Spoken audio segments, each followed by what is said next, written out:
Bonjour à tous, soyez bienvenus à notre paroisse invisible. Traçons sur nous le signe de la croix, car c'est Dieu qui nous rassemble au nom du Père, du Fils et du Saint-Esprit. Amen. Prions pour nos frères et sœurs malades.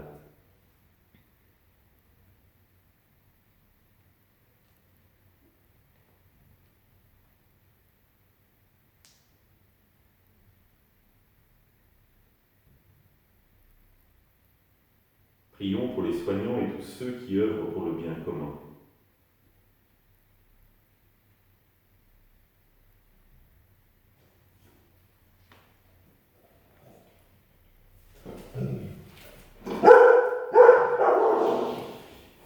Prions pour ceux qui sont en angoisse, la solitude, que l'Esprit Saint vienne les visiter.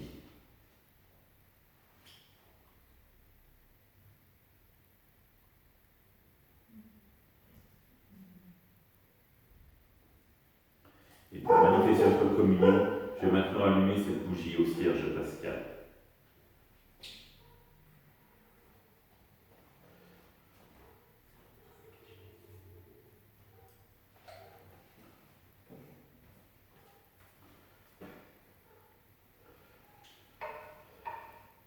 Dans l'évangile de Matthieu, voici que moi je vous envoie comme des brebis au milieu des loups. Soyez donc prudents comme des serpents et candides comme des colombes. Méfiez-vous des hommes, ils vous livreront aux tribunaux et vous flagelleront dans leur synagogue. Vous serez conduits devant des gouverneurs et des rois à cause de moi. Il y aura là un témoignage pour eux et pour les païens. Quand on vous livrera, ne vous inquiétez pas de savoir ce que vous direz, ni comment vous le direz. Ce que vous aurez à dire vous sera donné à cette heure-là. Car ce n'est pas vous qui pleurez, c'est l'Esprit de votre Père qui parlera en vous. Le frère livrera son frère à la mort et le père son enfant. Les enfants se dresseront contre leurs parents et les feront mettre à mort. Vous serez détestés de tous à cause de mon nom, mais celui qui aura persévéré jusqu'à la fin, celui-là sera sauvé. Quand on vous persécutera dans une ville, puis dans une autre. Amen, je vous le dis, vous n'aurez pas fini de passer dans toutes les villes d'Israël quand le Fils de l'homme viendra. Acclamons la parole de Dieu, louange à toi, Seigneur Jésus.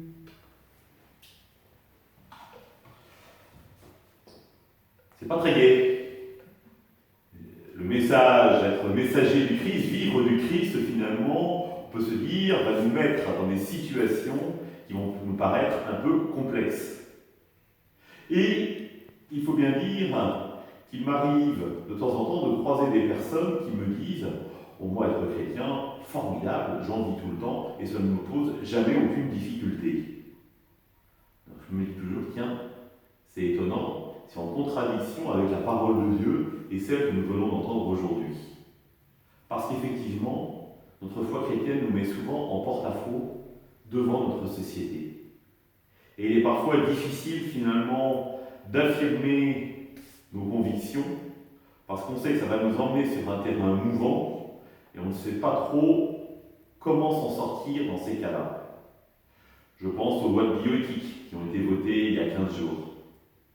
Est-ce que c'est des sujets que nous avons abordés facilement avec les autres, sans nous sentir le moins du monde mal à l'aise, en disant « c'est l'anthropologie chrétienne qui est sous-jacente, il me semble important d'en parler pour la préserver ». Ou finalement, dans les discussions, je gardais un silence prudent en écoutant ce que les gens avaient à dire. Et je pourrais multiplier les exemples comme cela à l'infini.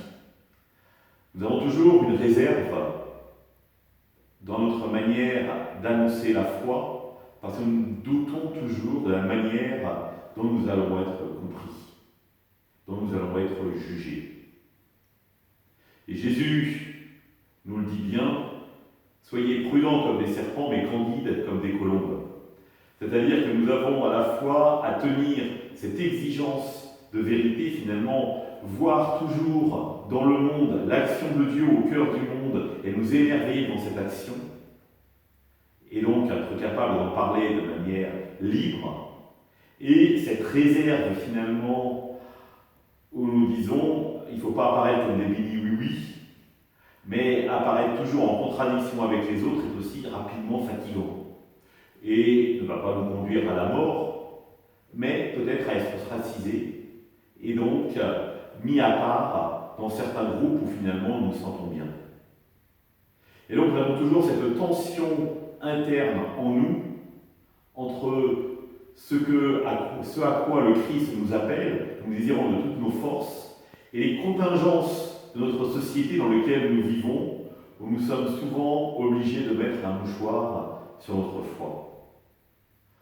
L'important, vous le savez, c'est qu'il n'y ait pas de distance entre ce à quoi nous aspirons et ce que nous vivons. Mais il faut être aussi pragmatique. Et donc, se poser la question en permanence, est-ce que Dieu m'appelle à agir là ou pas? Et pour cela, c'est relativement simple. Il faut se mettre à l'écoute de l'Esprit Saint. Rappelez-vous, Jésus insiste auprès de ses disciples, c'est l'Esprit Saint qui vous dira les paroles que vous avez à prononcer. Donc, creusons en nous ce désir d'Esprit Saint, laissons-le s'installer véritablement en nous. Ainsi, c'est lui qui nous indiquera quel est le juste chemin du témoin, de celui qui veut vivre en témoin véritable du Christ, et nous pourrons parler aux autres en toute vérité, sans aucune peur, parce que nous savons que c'est l'Esprit de Dieu qui nous aime. Ensemble, nous prions.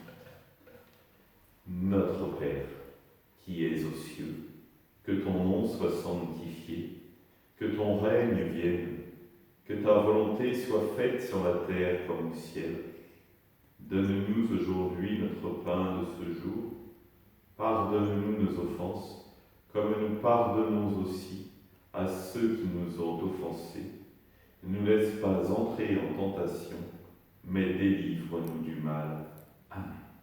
Que le Seigneur nous bénisse, qu'il nous accompagne notre journée, nous garde dans la paix, au nom du Père, du Fils et du Saint-Esprit.